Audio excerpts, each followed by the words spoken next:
A few days ago, the government announced the imposition of a tax, and there was mixed reaction to the introduction of the tax. Then on social media, someone brought this idea which turned out to be interesting.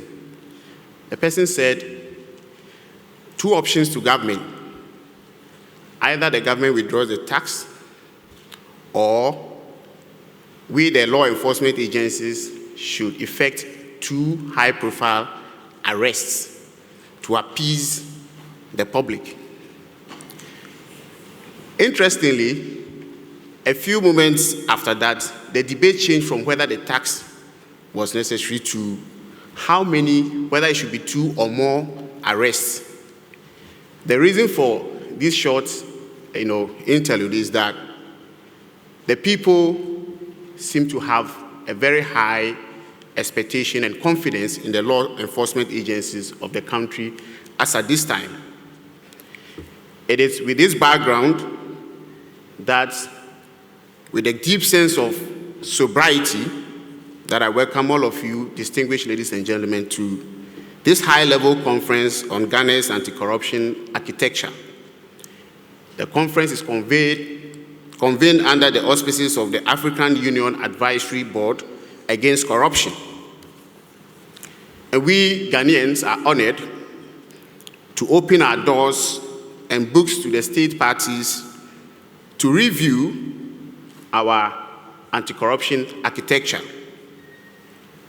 As we reflect over 2 decades of progress under the African Union Convention on Preventing and Combating Corruption, with the theme, Revitalizing the Anti-Corruption Architecture in Africa, Ghana's Accountability Journey. This theme speaks directly to the constitutional imperative of building a just, accountable, and transparent society, an obligation which we owe not only to the people of Ghana, but to the entire continent of Africa. The rule of law must be more than a declaration. It must find expression in the daily conduct of public institutions and in the moral compass of those who lead these institutions. Ghana's commitment to combating corruption is not performative. It is actual and it is real.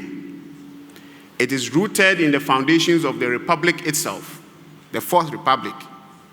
Probity and accountability are some of the core principles of our Constitution. The rule of law, indeed, must have effect. Ghana's commitment in combating corruption is as important and is as vital as to any aspect of our life. One thing that we all know is that leadership matters. And so every day, we know that the courage of the institution should be reflected in the courage of the leader. Above all, the question must be asked, how courageous is the leader of the institutions? And then comes in public trust. So every morning, we ask ourselves, do we have the trust of the public in what we do?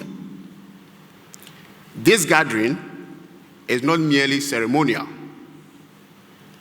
It is a space for robust reflection and institutional renewal. It is an opportunity to hold the mirror to ourselves and ask the hard questions, the questions that will transform the people we lead. As Ghana re-examines its own accountability journey, we stand ready to learn, to share, and to act.